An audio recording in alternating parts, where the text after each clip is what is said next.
Hi, it's Tim Kelley and welcome to the second in our video series on the new paradigm of business. This video is going to explore the challenge of changing paradigms in some detail. As we talked about in the last video, a paradigm is a set of collective beliefs. It is also the set of processes and structures that arise from those beliefs. Now, the main challenge of changing paradigms is the inability to see the current paradigm clearly. These collective beliefs are usually shared by nearly everyone, and as a result, they go unexamined and unchallenged. So an example of this is that in the Middle Ages, it was generally known by just about everybody in Europe that the earth was flat. This wasn't a subject of great debate. If you asked someone, they would just say, well, of course it's flat. And if you proposed something different, they would think you were kind of nutty. Now, this was despite the fact that the ancient Greeks, the ancient Indians, the ancient Persians, and the Arabs had all not only correctly concluded that the earth was a sphere, more or less, but they'd also done some pretty good work at estimating its circumference. But none of that mattered to the average person in medieval Europe. They knew that the earth was flat. Much the same problem exists in business today, in that there are a lot of shared beliefs about business that are impeding organizational performance that everyone knows to be true and generally go unchallenged and unquestioned. And the next few videos will go through some of those beliefs in some detail and show you the research that proves that these collective beliefs are in fact false. So, other challenges of changing paradigms. Another key challenge is the difficulty of seeing the new paradigm clearly. First of all, if you can't see the current paradigm clearly, you tend to include the beliefs of the current paradigm in the new one. The other is that people tend to assume that the new paradigm is in fact the opposite of the old paradigm, which is generally not true. Much about the new paradigm, the current paradigm actually works quite well, and so it can be a serious challenge to try to design something, a new paradigm, that actually works better. And trying to do the opposite of what's currently being done usually does not constitute a better solution. So let's talk a little bit about what people do when they're trying to explore the new paradigm or the current paradigm is being challenged. There's a number of behaviors that we see consistently. So the first of these is that people will tend to criticize some feature of the current paradigm, and usually when they do this, they also assign blame for that feature to some individual or group.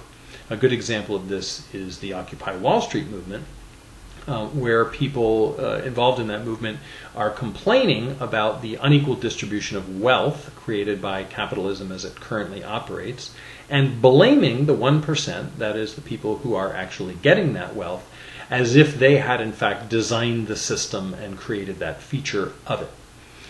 This, of course, does not lead to a new paradigm, criticizing some feature of the current one. Another common behavior is to propose a tweak or upgrade to some feature or side effect of the current paradigm. An example of this is corporate social responsibility. So we see that businesses and business leaders are sometimes irresponsible with their power and their impact. So therefore, we try to make them responsible. This is now a workaround or a tweak to the current paradigm, not necessarily the creation of a new one. Another common behavior is to propose something that's the exact opposite of the current paradigm. We talked about that earlier. Or to congratulate anyone who's doing anything different and call them a new paradigm leader. So, for example, if a company recycles and cares about the environment, or a business leader is nice to his employees, people may congratulate them for being a new paradigm business or a new paradigm business leader because what they're doing is different from the prevailing behavior in the current paradigm. And finally, this is my favorite, people will explain and defend why things must work, have to work the way they currently do, as if they can't be changed and as if things don't constantly change. So as we get into this, you may notice yourself doing some of these behaviors, and when you set about implementing some of the stuff you learn in this video series and starting to improve performance in your organization, you may start to encounter some of these behaviors in others as they react to your transition towards becoming a new paradigm leader. And this is something we have to work with when we do consulting with businesses and help them implement new paradigm features or help business leaders become new paradigm business leaders, is the tendency in their own minds and those around them to conclude that things have to be the way they are and that they cannot change. Good, so in the next few videos, what we're going to do is take some of the prevailing invisible beliefs, some of the features of the current paradigm, make them conscious, and show you the negative side effects that they have on business as it currently operates. And we'll also discuss some of the research that shows that some of these prevailing beliefs that govern how business operates have in fact been disproven and are not true.